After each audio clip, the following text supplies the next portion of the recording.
हे असं चित्र निर्माण केलं गेलं आहे, असं कुठलंही चित्र नाही.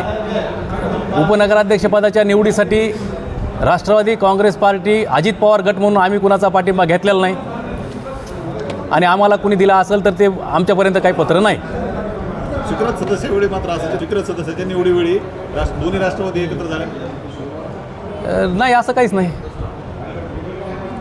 असं जाणवलं का तुम्हाला?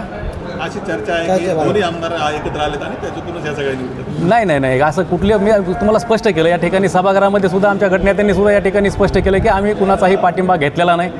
या ठिकाणी जी काही निवडणूक झाली ती निवडणुकीच्या पद्धतीनेच या ठिकाणी झालेली आहे. त्या ठिकाणी भाजपचा एक त्या ठिकाणी अर्ज आलेला होता, त्यांनी वेळेवर तो अर्ज त्या ठिकाणी वापस घेतला, त्यामुळे ही निवडणूक बिनविरोध झाली.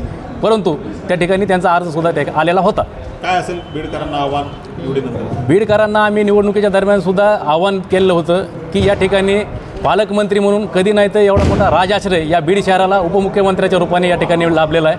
त्याचा फायदा हा नगरपालिका क्षेत्रामध्ये राहणाऱ्या लोकांनी या ठिकाणी करून घ्यावा असं आम्ही त्यांना आव्हान केलं होतं आणि लोकांनी सुद्धा त्या आव्हानाला प्रतिसाद देऊन या ठिकाणीच आमच्या विचाराच्या नगराध्यक्षा प्रेमलताताई पारवे यांना निवडून दिलं. बरोबरच जे काही या ठिकाणी आज नगराध्यक्षपदाची जी निवडणूक झाली त्याच्यामध्ये सुद्धा या ठिकाणी शाहू फुले आंबेडकर मौलाना आझाद विकास आघाडी म्हणून आम्ही या ठिकाणी निवडणूक लढवली आणि त्यालासुद्धा त्यांनी कौल दिला. बरोबरच आम्हाला या ठिकाणी आम्ही ज्या काही निवडणुकीच्या दरम्यान काही घोषणा या ठिकाणी आमच्या पक्षातर्फे आमच्या नेत्यांतर्फे करण्यात आल्या होत्या त्याची जाणीव आम्हाला कायम राहील आणि येणाऱ्या काळामध्ये हे शहर इतर शहराच्या तुलनेमध्ये आपलं शहर अजून विकसित कसं असेल यासाठी आम्ही प्रामाणिक प्रयत्न सर्व मिळून करणार आहोत.